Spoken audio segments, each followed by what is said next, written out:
আসসালামু আলাইকুম রহমতুল্লাহ। এলাকার দরিদ্র লোকের ছেলে যখন কোনো নাম করা কোনো কিছু করে তখন কেউ মনে হয় দয়া ভিক্ষা করে করে ফেলছে। আবার ধনী লোকের পুলায় যখন করে তখন ও দয়া ভিক্ষা করে পাইলেও বা ও মানে সেই একই কর্মকাণ্ড করে পাইলেও ও অ্যারিস্টোক্রেট ফ্যামিলি, নোবেল ফ্যামিলি, অভিজাত ফ্যামিলি, ওরা পারবে না, তা কারা পারবে?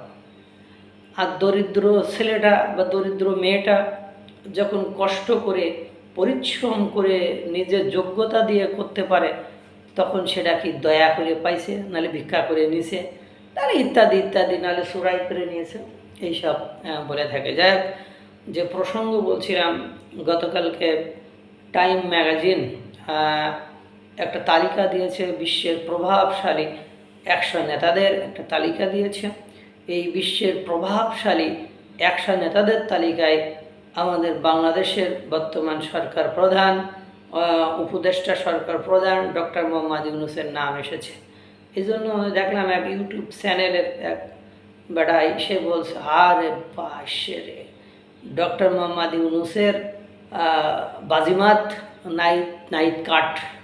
নাইদের কিছুদিন আগে নাইদ ইসলামকে ওই ম্যাগাজিন প্রভাবশালী নেতাদের মধ্যে নাম তুলেছিল, নাইদ ইসলামকে বাদ দিয়ে সেখানে ডক্টর মোহাম্মদ ইউনূসকে অন্তর্ভুক্ত করা হয়েছে। এবং বিভিন্ন টিভি চ্যানেল, আমি দেশ টিভিতে মনে হয় মেবি ওরকম যায়, দেশ টিভি বা কোন টিভিতে দেখলাম, টিভি চ্যানেলের যে ইউটিউব চ্যানেলগুলো আছে ওই চ্যানেলগুলোতেও আমি দেখলাম। এবং এর মানে যে আমাদের এখনও সেই স্বনামধন্য মানে সব জানতা jack of all trade, master of none press Shafiqul আলমের বক্তব্য শোনার পরে বোঝা যাবে লাইন কোন দিকে যায়।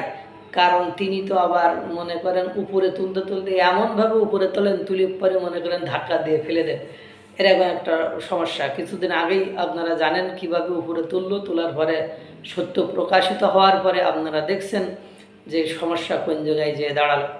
এখন যাই হোক, এই টাইম ম্যাগাজিনই বিগত 16 বছরে যখন মাননীয় প্রধানমন্ত্রী শেখ হাসিনা ক্ষমতায় ছিলেন তখন একটু আপনারা ঘেটে ঘুরে দেখবেন যে মাননীয় প্রধানমন্ত্রী শেখ হাসিনা এই 100 প্রভাবশালী লিডারের মধ্যে কত পজিশনে কতবার ছিল।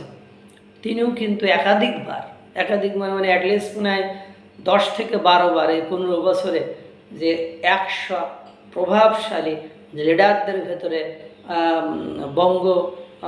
বন্ধু কন্যা মাননীয় প্রধানমন্ত্রী শেখ হাসিনার নাম কিন্তু অন্তর্ভুক্ত ছিল।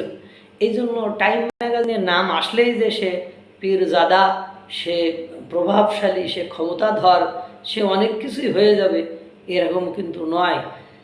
এই জন্য মানে একটু বলার সময় একটু রয়েস হয়ে বলিয়েন, একটু প্রশংসা করার সময় একটু রয়েস হয়ে প্রশংসা করেন। কারণ এই আমরা সহ বাংলাদেশের যত জনগণ আছে, বাংলাদেশে যত আওয়ামী বিরোধী রাজনৈতিক দল আছে, তাদের মুখে fascist Hasina fascist Hasina fascist Hasina এ কথা বলতে বলতে মুখে ফেনা উঠে যায়। এবং তার এই ফ্যাসিজমের কথা শুরু হয়েছে 15 বছর আগে থেকে, এ কথাই বলে। তাহলে এই 15 বছর মানে টাইম ম্যাগাজিন কি দেখলো, কি বুঝলো, কি করলো যে ফ্যাসিস্ট হাসিনাকেই আপনার প্রভাবশালী 100 নেতাদের ভেতরে অন্তর্ভুক্ত করলো এবং তার সেখানেই মানে নাম অন্তর্ভুক্ত করতে হয়েছিল। সুতরাং আপনারা বুঝতে পেরেছেন।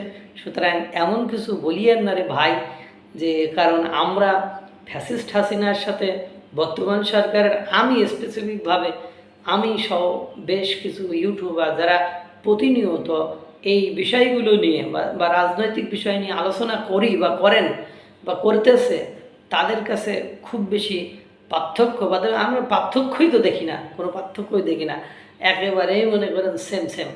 সুতরাং এত বেশি আবেগ আপ্লুত হওয়ার আমি কোনো সুনির্দিষ্ট কারণ দেখি না। আল্লাহ তাআলা সকলকে ভালো রাখুক, সুস্থ রাখুক। আসসালামু আলাইকুম ওয়া রাহমাতুল্লাহ।